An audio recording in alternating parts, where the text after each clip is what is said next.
വ്യാജ LSD കേസിൽ ചാലക്കുടിയിലെ ബ്യൂട്ടി പാർലർ ഉടമ ഷീല സണ്ണിയെ കുടുക്കാൻ എക്സൈസ് ഉദ്യോഗസ്ഥർക്ക് വിവരം നൽകിയ ആളെ കേസിൽ പ്രതി ചേർത്തു.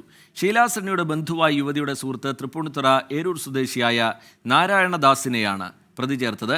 അന്വേഷണ സംഘത്തലവനായ crime branch assistant commissioner TM Maju ആണ് കഴിഞ്ഞ 31-ന് തൃശൂർ സെഷൻസ് കോടതിയിൽ റിപ്പോർട്ട് നൽകിയത്. വിദേശ ഫോൺ നമ്പറിൽ നിന്നാണ് എക്സൈസിന് ഫോൺ വന്നത് എന്നതിനാൽ വിവരം നൽകിയ ആളെ കണ്ടെത്താൻ ശ്രമകരമായിരുന്നു. നാരായണദാസിന് ബംഗളൂരുവിൽ ബിസിനസ് ബന്ധമുണ്ടെന്നാണ് വിവരം. യുവതിയും ബംഗളൂരുവിലാണ് താമസം. കേസന്വേഷണത്തിന്റെ തുടക്കത്തിൽ തന്നെ സംശയനിഴലിലായിരുന്ന യുവതിയെ കേന്ദ്രീകരിച്ച് നടത്തിയ അന്വേഷണമാണ് നാരായണദാസിലേക്ക് എത്തിയത്. യുവതിയെ നേരത്തെ അന്വേഷണ ഉദ്യോഗസ്ഥർ ചോദ്യം ചെയ്തിരുന്നെങ്കിലും നിരപരാധിയാണെന്ന് ആവർത്തിക്കുകയായിരുന്നു. എന്നാൽ യുവതിയുടെ തൃപ്പൂണിത്തുറയിലെ സ്വകാര്യ ബാങ്കിലെ നിക്ഷേപം സംബന്ധിച്ചുള്ള അന്വേഷണത്തിലാണ് കേസിൽ നിർണായക വഴിത്തിരിവുണ്ടായത്. യുവതിയുമായി അടുത്ത സൗഹൃദമാണ് ഇപ്പോൾ പ്രതി ചേർക്കപ്പെട്ടയാൾക്കുള്ളത്. ഇരിങ്ങാലക്കുട എക്സൈസ് ഇൻസ്പെക്ടറെ ഫോണിൽ വിളിച്ചാണ് ഇദ്ദേഹം വിവരം കൈമാറിയത്.